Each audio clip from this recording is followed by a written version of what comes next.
really started 2 years ago because nothing was done in the previous administration. Nothing was done in the administration before that.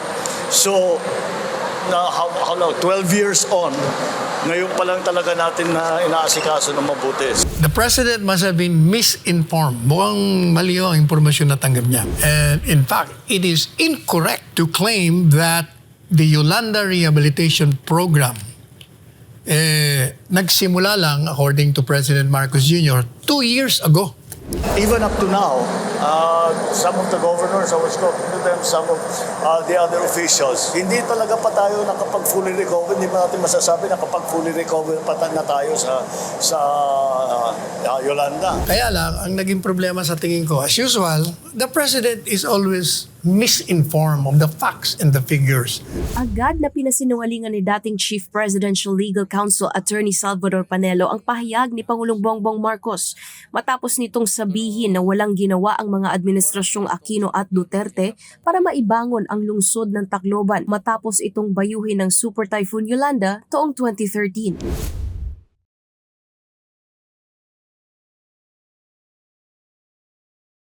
The president must have been misinformed. Mukhang mali ang impormasyon na tanggap niya.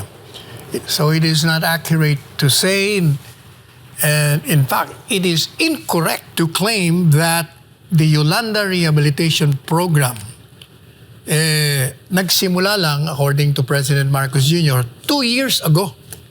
At ang Aquino at ang Duterte administrasyon ay walang ginawa kaugnay dito. Agad na pinasinungalingan ni dating Chief Presidential Legal Counsel Attorney Salvador Panelo ang pahayag ni Pangulong Bongbong Marcos matapos nitong sabihin na walang ginawa ang mga administrasyong Aquino at Duterte para maibangon ang lungsod ng Tacloban matapos itong bayuhin ng Super Typhoon Yolanda taong 2013.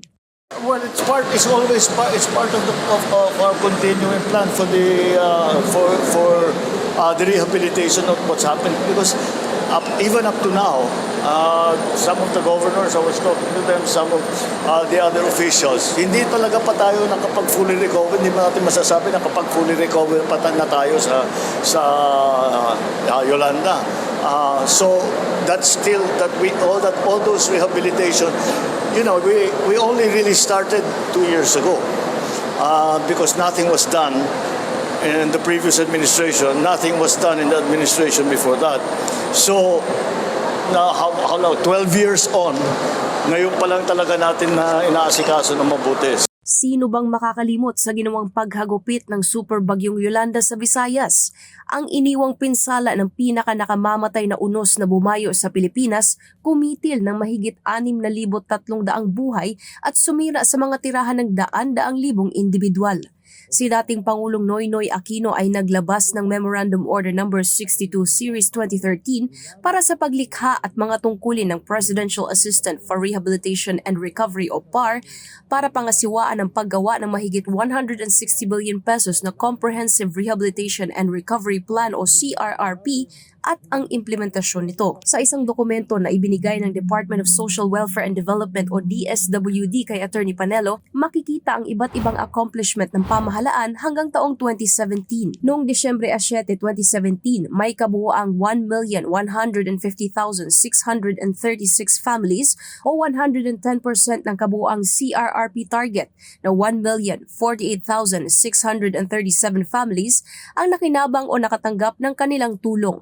Samantala, ang Administrasyong Aquino ay nakapagtayo ng 160,000 pabahay at nagsimula kaagad ang distribusyon nito noong 2014. Para naman sa Administrasyong Duterte, Meron ho silang target na yung mga naiwan na mga hindi pa nagagawang housing units, tatapusin nila. At yun ay, in 2022, natapos nila. 85% ang natapos nila. Nung matapos ang termino ni Presidente Duterte, 85% of the targeted figure of 205,000 housing units have been distributed. 85% to. So may natirang 15%. sa kabila nito, naniniwala si Attorney Panelo na gaya ng dati ay nakatanggap lamang ng maling impormasyon si Pangulong Marcos Jr. dahilan kung bakit nakapagbitiw ito ng maling pahayag. And itong 15% remaining, Ito yung marahil tinutukoy ni Presidente Marcos Jr. na nagsimula. Nagsimula ho sila in regard to the 15% na natira. And ito pong 15%, sinimulan niya. Madalit sabi, it is to the credit of this Marcos administration that it continued the remaining 15%.